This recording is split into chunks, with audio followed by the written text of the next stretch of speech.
우리가 오늘 말씀은 우리가 그동안 연말 때문에 한두 주 쉬었던 우리가 마지막 팔복 가운데 축복의 산에 오르라, 그 가운데 우리가 박해, 핍박에 관한 말씀입니다.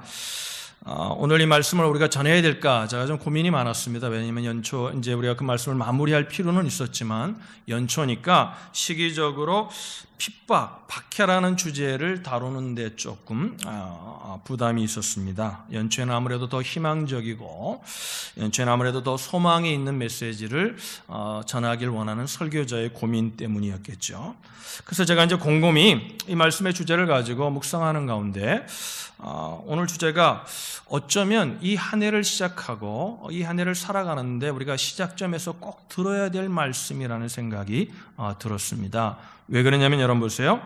예수 믿는 사람은 2017년 이 한 해도 우리가 정말 열심히 살고 마음의 소망과 간절한 것들이 많지만 그 모든 것들이 결국은 궁극적으로 하나님의 영광을 위해 살고자 하는 마음들이 믿는 자의 마음속에 있지 않겠습니까? 여러분 동의하시면 아멘. 그럼 보세요. 정말 하나님의 말씀대로 하나님의 영광을 위해 살기 원한다면 오늘 이 말씀은 정말 그러니까 하나님의 의를 위해서 살기를 원한다면 오늘 이 말씀은 우리가 꼭 연초에 마음에 새겨야 될 말씀이 아닌가, 이런 생각을 한 것입니다. 여러분, 오늘 본문은 뭐라고 말합니까? 여러분 10절에 의를 위하여 박해를 받은 자가 복이 있다. 그러니까 뭐예요? 핍박을 받는다는 거죠. 주님의 말씀을 따라 살면은 우리의 삶 속에서 필연적으로 따라오는 것들이 있는데 그것이 뭐냐면 박해, 핍박이라는 거죠. 여러분 누가 핍박을 이렇게 정의한 것을 보았습니다. 핍박은 좋은 일, 박해는 좋은 일을 한 것에 대하여 나쁜 사람들에게 받는 것이지만 처벌은 나쁜 일을 한 것에 대하여 좋은 사람에게 받는 것이다. 그러니까 우리가 어려움을 당한다는 면에서는 똑같지만 이 사람의 정의에 의하면 그것이 당하는 원인이 무엇인가에 따라서 그것이 박해일 수도 있고 핍박일 수도 있고 그것이 당연한 결과로 와야 되는 처벌일 수 있다는 거죠. 체벌일 수 있다는 거죠. 여러분 오늘 본문에 보면은 박해, 즉 우리가 알고 있는 옛날 성경에는 핍박이라 그랬죠. 핍박을 받는 것 자체를 복이 있다 그랬습니다. 근데 이걸 그러면 어떻게 생각하냐면 잘못 생각하면 그냥 무조건 어려움을 당하면 복이 있다. 열심히 살다가 어려움을 당하면 복이 있다. 선하게 살다가 어려움을 당하면 복이 있다. 이렇게 해석할 수 있거든요. 그런 해석이 아닙니다. 왜 그렇게 말씀드리냐면 11절에 보면 그 의가 무엇인지를 분명히 주님이 말씀하셨어요. 뭐라고 말씀하셨어요? 따라합시다. 나로 말미암아. 그러니까 의를 위해 핍박을 당하는 것을 다른 말로 하면 뭐냐면 주님을 위하여 살다가 당하는 어려운 박해를 말한다는 거죠. 그러니까 내 어려움 때문에 내가 어떤 잘못한 것 때문에 당하는 박해, 어려움이 아니라 주님을 위해 정말 의로우신 그 주님을 위해 살다가 당하는 어려움, 그것이 바로 오늘 본문의 말씀이 말씀하고 있는 핍박, 박해라는 말씀이죠. 여러분 예수님께서도 그죠? 두 명씩 짝을 지어서 이제 훈련을 시키기 위해서 제자 훈련하시면서 두 명씩 짝을 지어서 전도를 내보내시면서 예수님께서 이런 말씀을 하셨어요. 너희는 뱀같이 지혜롭고 비둘기처럼 순결해야 된다. 그 얘기는 뭐예요? 세상에 나가서 우리가 우리의 어리석음 때문에 우리의 잘못 때문에 복음을 전하다가 주님을 위해 살다가 어려움 당하지 않도록 조심해야 한다는 거죠. 예수님께서 오늘 본문 말씀을 하신 말씀을 우리가 좀 깊이 오늘 말씀이 쉽지는 않지만 여러분 깊이 좀 생각하고 어쩌면 마음에 부담이 될 수 있지만 여러분 저는 분명히 믿습니다. 오늘 이 안에 이 말씀을 마음에 간직하고 사시면 우리의 삶이 주님을 기뻐하는 삶이 될 줄로 믿으시기를 바랍니다. 여러분 의를 위하여 박해, 의를 위하여 핍박을 받는 자가 복이 있다. 이 말씀을요 오해하지 않았으면 좋겠어요. 단순히 사회 정의를 위해서 어떤 정치적인 신념을 가지고 주님의 이름으로 당하는 어려움이 복이 있다, 이런 말씀은 아니에요. 왜 그러냐면 보세요. 여러분 파스칼이 유명한 팡세라는 책에서 이렇게 말했잖아요. 페레네 산맥 이쪽에서는 선인 것이 저쪽에서는 선이 아닐 수 있다는 얘기를 했거든요. 저는 그 얘기를 참 마음에 많이 간직하고 있습니다. 참 이 사람이 해안이 있는 것 같아요. 사람의 의라는 것은 여기서는 선이 될 수 있지만 저기서는 선이 아닐 수 있는 거거든요. 오늘 11절에 분명히 말씀하셨어요. 이걸 꼭 기억해. 나로 말미암아 너희를 욕하고 핍박하고 거짓으로 너희를 거스려 모든 악한 말을 할 때 너희에게 복이 있다. 그러니까 의를 위하여 핍박을 당하고 박해를 받는 것은 주님을 위하여 살다가 당하는 그것이어야만이 오늘 본문에 말씀한 말씀의 복이라는 것이죠. 여러분, 예수를 믿으면 우리가 주님과 하나가 됩니다. 주님이 우리 속에 오시는 거죠. 성령으로. 아멘. 그러면 보세요. 그 성령님이 오시면 물론 내 안에 옛사람과 새사람이 싸우지만 여전히 성령을 모시고 살고 성령의 음성에 귀를 기울이고 살면 예수님과 하나된 하나님과 하나 되는 삶을 살면 어떻게 됩니까? 내 가치관이 주님의 가치관과 함께 연결이 되는 거거든요. 그러면 보세요. 내가 예수님께 속해 있으니까 뭐예요? 세상을 살아갈 때 예수님의 가치관과 세상의 가치관은 부딪힐 수밖에 없는 거거든요. 그러면 예수님의 의의를 쫓는 예수님을 닮아가는 삶을 살게 되면 세상에서 나타나는 결과는 뭐냐면 어려움과 시험이 날마다 우리의 삶 속에 끊임없이 일어날 수밖에 없다는 것입니다. 이게 필연적이라는 거죠. 이건 반드시 그렇게 된다는 거죠. 왜? 세상은 주님을 싫어합니다. 왜 싫어하는 줄 아십니까? 주님은 뭐냐면 나는 세상의 빛이라 그러셨거든요. 그 빛이신 주님을 영접하게 되면 우리가 작은 빛이 됩니다. 그 주님을 따라가게 되면 세상은 어둠이기 때문에 세상에 빛을 비추게 되면 어둠은 싫어할 수밖에 없다는 거예요. 이것은 선하지 않고 선하지 않는 어떤 도덕적인 삶을 살지 않기 때문에 오는 결과가 아니라는 거죠. 어떤 분들은 이걸 이렇게 해석하는 분들이 있습니다. 이렇게 자의적으로 해석해. 뭐라고 해석하냐면 어떤 세상에 선한 삶을 살고 도덕적인 삶을 살고 그래서 정말 아름다운 세상 사람들이 칭찬하는 삶을 사는 것, 그것이 참된 그리스도인인 것처럼 착각하는 사람들이 있습니다. 하나님의 의는 도덕과 윤리 위에 있는 것입니다. 할렐루야. 인간에게 죄가 들어오고 이 땅에 도덕이 무너지고 이 땅에 의롭지 않은 삶이 이루어진 이유가 뭐냐면 하나님과의 관계가 무너졌기 때문이라고 성경은 말합니다.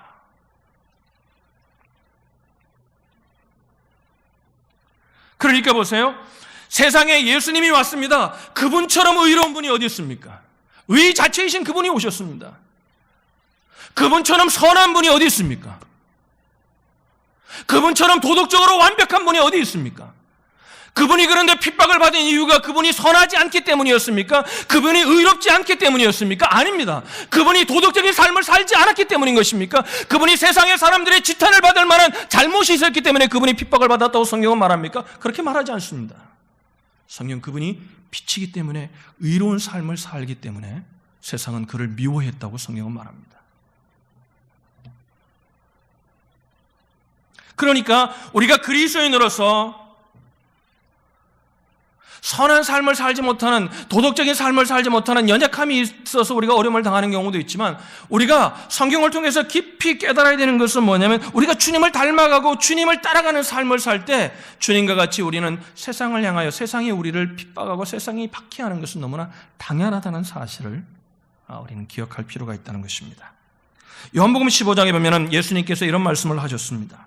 세상이 너희를 미워하면 너희보다 먼저 나는 누구를 말하는 거예요? 예수님을 말하는 겁니다. 나를 미워한 줄을 알라. 세상이 우리를 미워하는 이유가 뭐냐면 세상이 우리가 예수님을 따라갈 때 우리를 미워하는 이유가 뭐냐면 예수님 때문에, 예수님이 빛이기 때문에 어둠은 세상을 미워한 것처럼 그렇기 때문에 우리를 미워한 줄 알라는 것입니다. 그러면서 이렇게 말합니다. 너희가 세상에 속하였으면 세상이 자기의 것을 사랑할 터이나 너희는 세상에 속한 자가 아니요 도리어 세상에서 나의 택함을 입은 자인 고로 세상이 너희를 미워하느니라. 이게 박해의 정신, 핍박의 정신이라는 것입니다. 그러면 우리가 한 예를 들어보죠.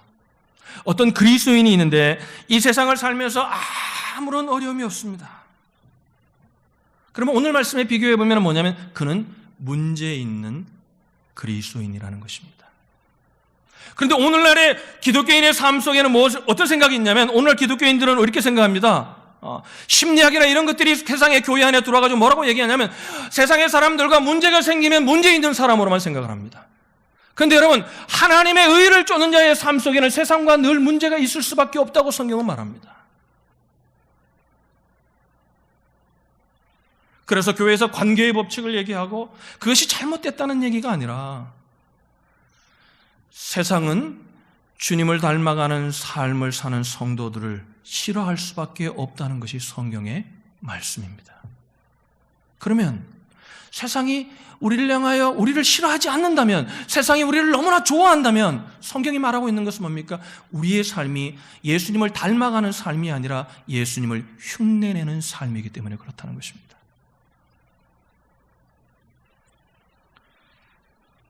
우리가 몇 주 전에 화평케 하는 자에 대한 말씀을 나누었습니다.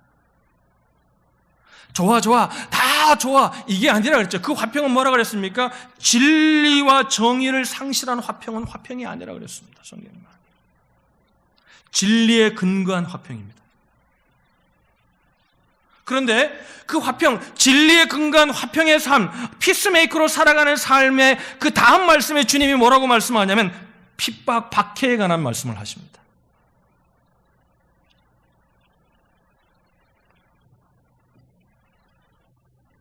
그리스도를 거절한 세상, 여러분, 세상은 그리스도를 거절한 것입니다.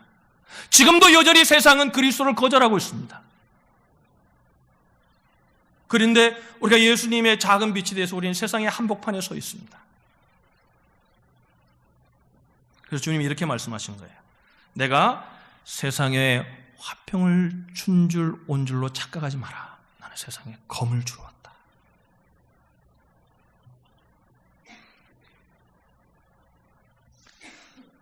이 말씀은 뭐냐면 주님 편에 서서 살기를 원하는 순간, 우리가 그 삶을 쫓아가는 순간, 그리스도께 속한 가치관을 붙들고 사는 순간 피할 수 없이 마주해야 되는 세상의 냉대가 있다는 것입니다.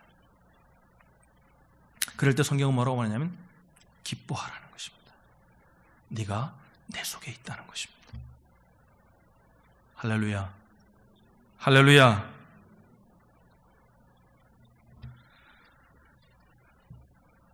주님은 빛이십니다. 그 주님을 믿는 우리는 빛입니다. 할렐루야. 우리는 원래 빛이 아니었습니다.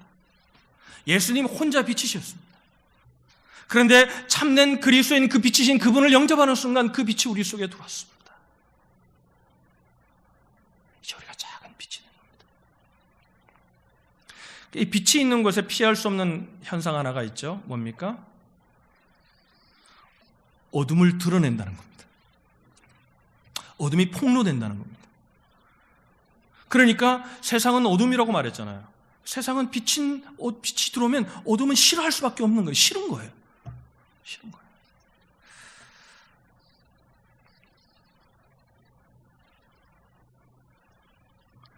여러분, 성경을 자세히 보세요. 하나님의 의가 선포되고 하나님의 의가 사모되는 곳에 나타나는 현상이 뭡니까? 주님을 사랑하는 곳에 피할 수 없는 그리스도인들이 처한 환경이 뭡니까? 영적인 전쟁이었습니다.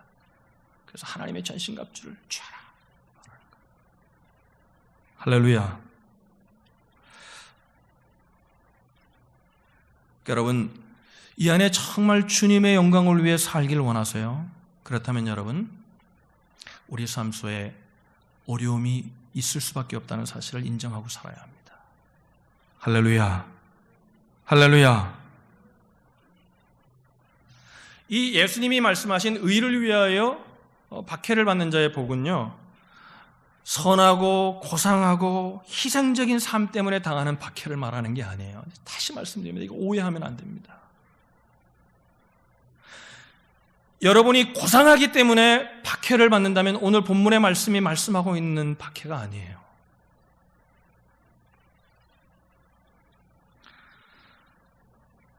세상은요, 고상하고 그냥 선하게 사는 사람들을 보면요, 뭐 싫어하는 사람도 있지만 대부분의 세상은 그들을 칭찬합니다.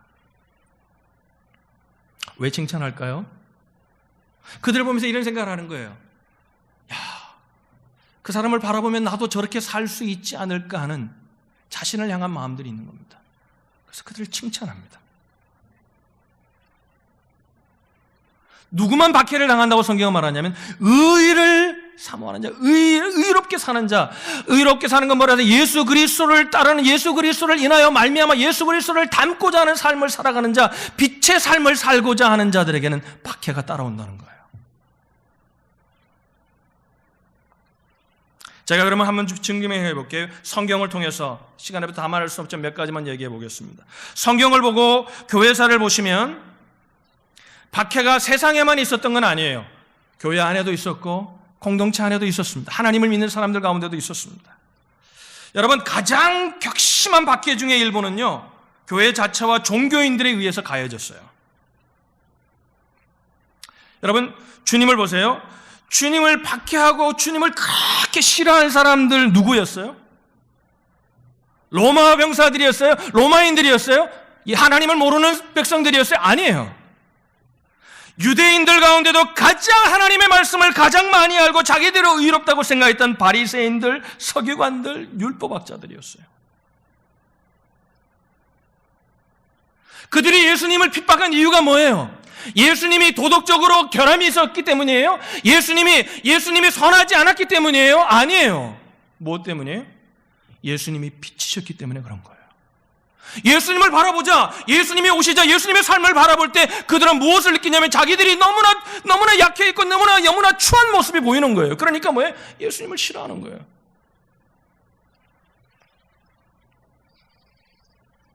교회사를 읽어보세요. 정말 교회사 보면 순수한 진리만을 붙들고 욕심도 부리지 않고 정말 정치적인 것도 부리지 않고 어떤 이 땅의 것을 부리지 않고 정말 하나님만을 생각하며 살고자 하는 사람들이 핍박을 받습니다.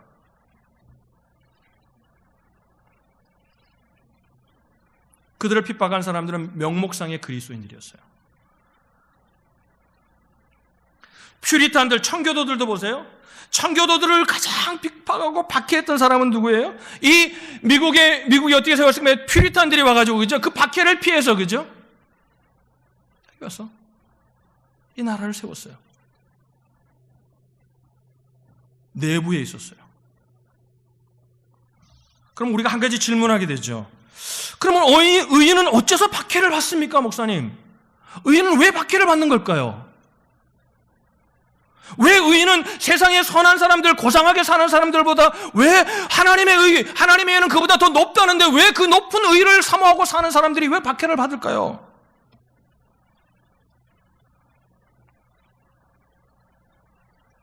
성경이 말하는 답은 이거예요.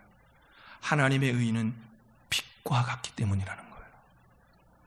할렐루야.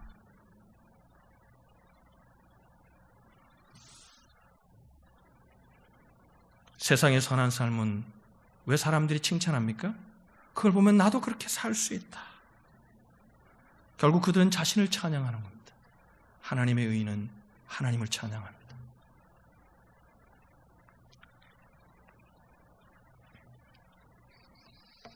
때로는 의인들은요, 아무 말도 하지 않아요.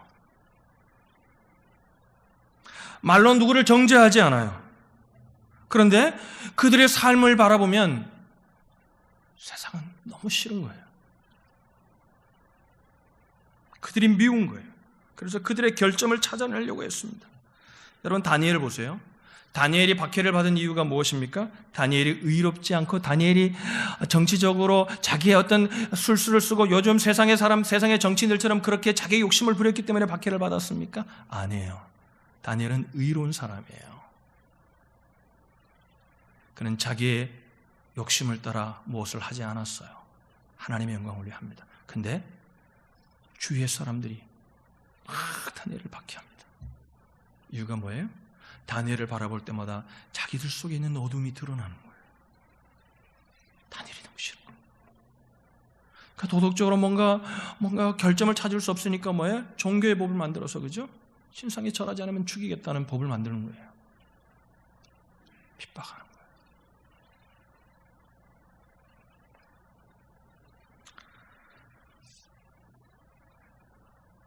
우리가 여기서 좀 결론을 끌어낼 필요가 있습니다. 오늘 본문의 의를 우리가 깊이 살피면 살필수록 그리스도인들의 인품이 어떠해야 되는가를 우리는 깊이 고민하게 됩니다.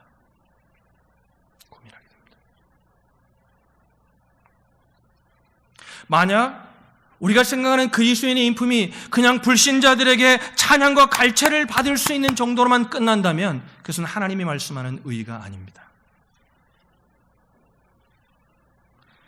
예수 그리스도는 찬양과 갈채를 받지 않으셨습니다. 예수 그리스도가 그들을 먹이고 그들에게 말씀을 전하고 그들을 위했지만 세상은 예수님을 향하여 돌을 던졌습니다. 우리는 우리들의 인품이 어떠해야 되는지를 깊이 고민해 볼 필요가 있습니다. 두 번째 우리가 생각하며 결론을 끌어낼 수 있는 것은 이 복은 우리가 생각하는 복과 다르지 않는가를 고민할 필요가 있습니다. 기독교인들을 향해서 주님은 이렇게 말씀했습니다. 누가복음 6장 26절에 보면 예수님께서 이런 말씀을 하셨습니다. 모든 사람이 너희를 칭찬할 때 너희는 화가 있다. 뭐가 있다고요? 화가 있다.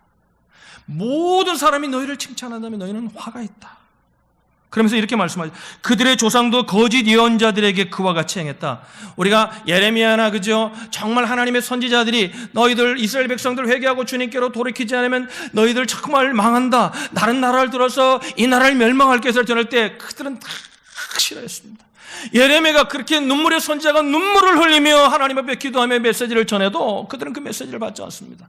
거짓 선지자들은 뭐라는 거예요? 괜찮다는 거예요. 우리는 하나님의 백성이니까, 우리는 하나님이 사랑하는 민족이니까, 하나님이 초전한 선택한 민족이니까 우리는 절대 망하지 않는 사람들이 열광합니다. 예수님 지금 그 말씀을 하시는 거예요. 올바른 진리 하나님의 의를 붙들고 사는 자의 삶 속에는 어려움이 따라온다는 거예요.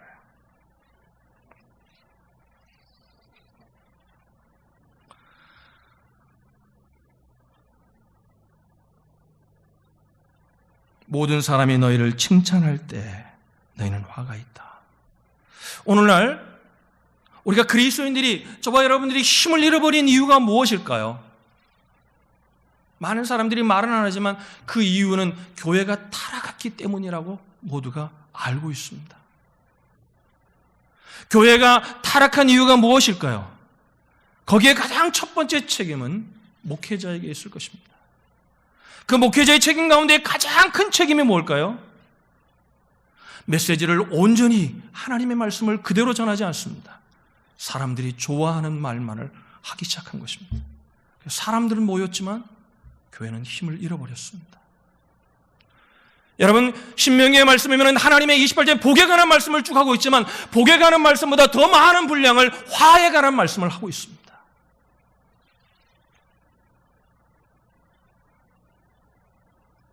오늘 본문의 말씀을 우리가 다시 깊이 생각한다면 의를 위하여 박해를 받는 자가 복이 있지만 그러나 뭐에 의를 위해 살지 않는 자에는 화가 있다는 말씀을 하고 있는 것입니다.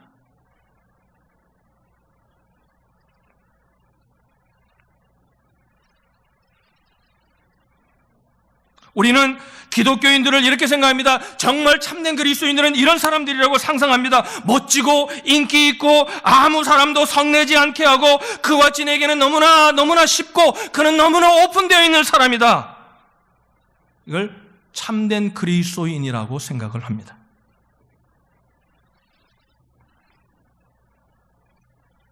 그런데 성경은 말합니다.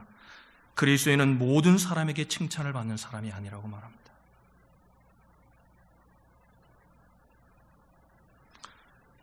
그들이 주님을 칭찬하지 않았듯이 우리를 칭찬하지 않을 것이라는 것입니다. 그럼 우리 이런 추론이 가능한 것 같아요. 여러분, 이 추론은 뭐냐면 자연인인, 다시 말씀드려서 주님을 알지 못하는 비중생한, born-again 하지 못한 사람과 관련할 수 있다는 거예요. 바울은 자연인, 비중생인, 중생하지 못한, born-again 하지 못한 사람은 뭐예요? 결국은 뭐라는 거예요? 하나님을 대적한다는 거예요. 그들도 하나님 이야기를 해요. 신에 관한 얘기를 토론하고 그들도 얘기합니다. 그러나 결국은 뭐냐면 참된 의로우신 그 하나님에 관한 얘기를 듣는 순간 그 어두움들은 그 하나님을 싫어할 수밖에 없다는 거예요.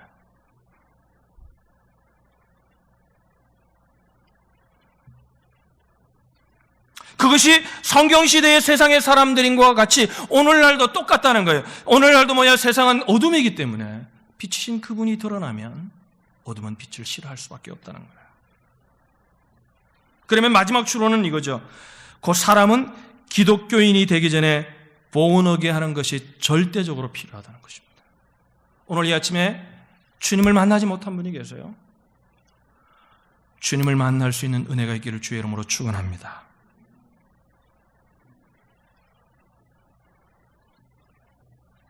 기독교인이 되는 것은 결국은 주님을 닮아가는 것입니다. 그러려면 옛 성품을 제거해야 합니다. 새로운 성품이 필요합니다.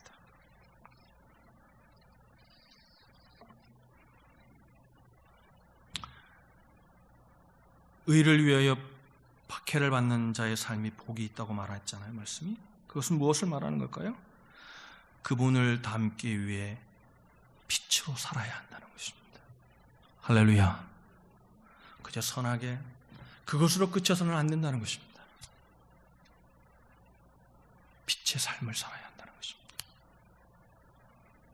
주님을 드러내는 삶을 살아야 한다는 것입니다. 이 말씀을 오해하지 않았으면 좋겠어요. 제가 드리는 말씀은 공격적인 자세로 다른 사람에게 무례하게 다른 사람을 화내게 하는 삶을 살라는 말씀이 아닙니다. 어리석은 삶을 살라는 말씀이 아닙니다. 지혜롭지 못한 삶을 살라는 말씀이 아닙니다.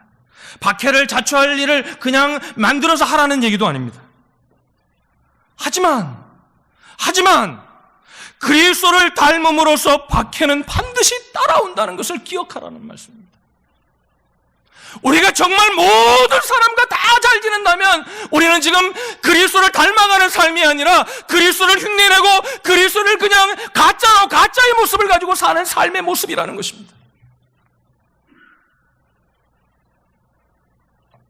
오늘 말씀을 통해 또 드리고 싶은 말씀은 우리가 정말 의를 위해 주님을 위해 살다가 박해를 받는다면 베드로와 야고보의 하신 말씀을 기억할 수 있어야 한다는 것입니다.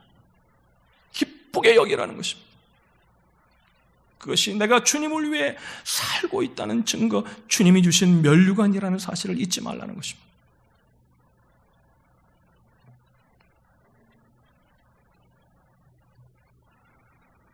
여러분, 우리는 그리스도를 믿는 특권을 얻었습니다. 믿으시면 아멘.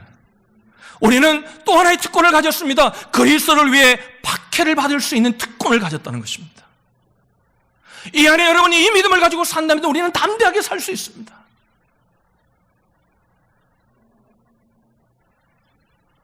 저는 오늘 이 말씀을 준비하면서 초대교회 최초로 주님 때문에 당했던 박해를 받았던 사람들을 깊이 한 주간 묵상했습니다.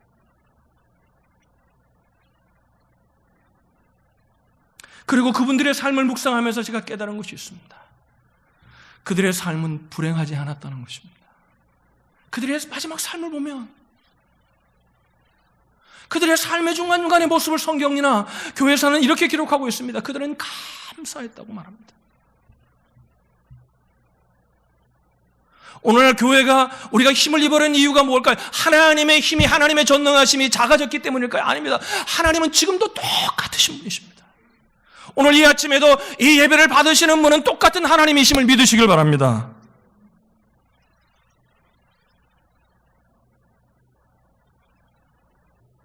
그런데 왜 우리가 이렇게 작아졌을까요? 오늘날 너무 세상의 복에 눈이 멀어 있습니다. 자식이 잘 되어야 복이라고만 생각합니다. 뭔가 다 이루어져야만 복이라고 생각합니다. 성경은 그렇게 말하지 않습니다. 의를 위하여 박해를 받는 자가 복이 있다고 말합니다. 할렐루야. 왜 그럴까요? 어머니의 뱃속의 삶은 이 땅의 삶을 준비하는 삶인 것처럼 이 땅의 삶으로 끝난다면 박해가 복이 아니지만 우리가 정말 저 영원한 본향을 믿는다면 이 땅의 박해는 주님을 믿었기에 가질 수 있는 특권이라는 것입니다.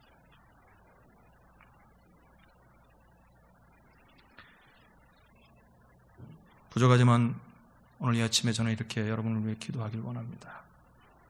성령 하나님께서 우리에게 지혜와 분별력을 주셔서 이 의를 위하여 당하는 핍박이 축복임을 깨달을 수 있는 이런 은혜가 있기를 주님의 이름으로 축원합니다. 기도하겠습니다.